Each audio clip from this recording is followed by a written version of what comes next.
நான் சாட்டர்டே, இன்னொரு வீக் வந்து நான் லீவாக மாற்றுவேன். மேனேஜ்மெண்ட் கிட்ட சொல்லி compulsory one day PT period வந்து நான் மேனேஜ்மெண்ட்டில் சொல்லி வாங்கி தரேன். For girls, especially for girls, I'll make the restroom clean and neat. பொண்ணு கேர்ள்ஸ்லாம் போடுங்க, நான் போடாது.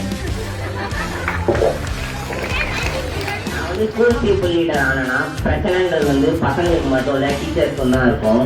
இப்போ டீச்சர்ஸ் வந்து அவங்க சார்பாக இருக்கிற பிரச்சனையை சொல்ல தயங்குவாங்க. அப்போ அவங்க என்கிட்ட சொன்னாங்கன்னா நான் வந்து அதை மேனேஜ்மெண்ட்டில் சொல்லி அவங்களுக்கான ஃபெசிலிட்டிஸை நம்ம ஏற்படுத்தி தருவோம். பைசன் சிம்பிள் அடிக்கிறேன். பிரச்சனை வந்து என்கிட்ட சொன்னீங்கன்னா மேனேஜ்மெண்ட் கிட்ட வந்து கன்ஃபார்மாக என்கிட்ட காட்டான்னு இருக்கேன். அந்த சிம்பிள் வந்து பைசன் கண்டிப்பாக ஓட் பண்ணுறேன். நன்றி. Writing is good. Honesty and safety rules. நான் சின்னது ஓட்டு போட்டுங்க. தேங்க்யூ.